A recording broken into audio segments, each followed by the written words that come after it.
Now again, Janet Kuypers. Yay, Janet!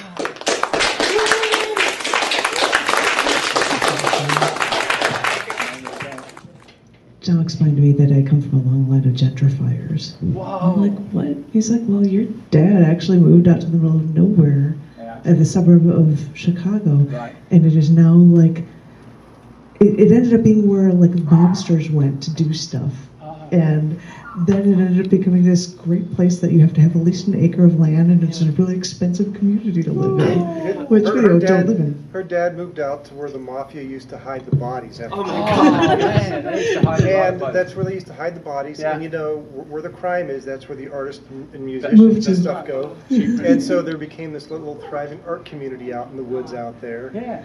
And that made it popular for people to move out there, and then The mafia made it safe. And I'm supposed to grow a garden. and the neighborhood I chose in Chicago was Yeah. I was a minority in, and careful there, and but I'm a big, strong woman, so I felt fine. And I looked there, and I'm like, oh my God, Logan That's Square is becoming gentrified. Yeah. How is this happening? It's because people are spreading out and be like, no, now this is a cool neighborhood to be in. I'm like, okay. If you say so. I guess I was a gentrifier too. Yeah. I have no idea. Not good. Entirely different stories in this chapter 38, volume 3, the bonus issue edition. It's called Never Did the Same. We've put each other through hell, I know. We've tried each other's patience. We've goaded each other on. We've pissed each other off. We've jerked each other around. But I've noticed two things. One is that whenever you are unhappy, I turn on the charm. I try to make your day. I try to make you laugh. And the other thing that I notice is that you never did the same for me.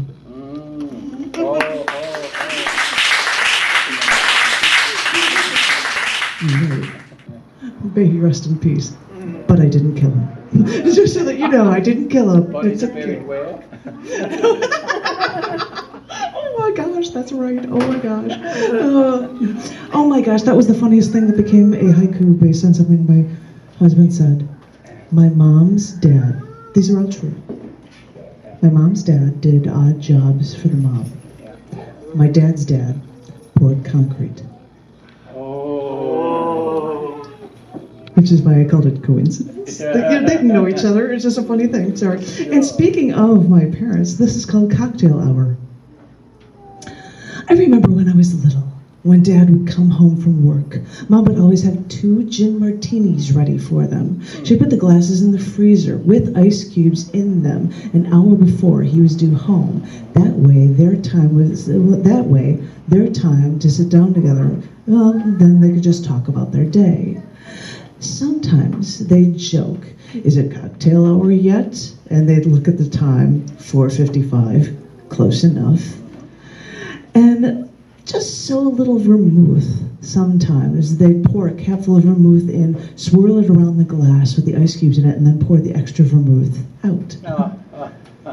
I never liked gin. The smell is too strong. But I always think at the end of the day, when I smell a martini, and at restaurants too, Dad would always order for them 2 dry martinis on the rocks with a twist. You know, some things just flow off your tongue when you hear them not said enough. 2 dry martinis on the rocks with a twist. And another one from storytelling. This is called Knew All Along.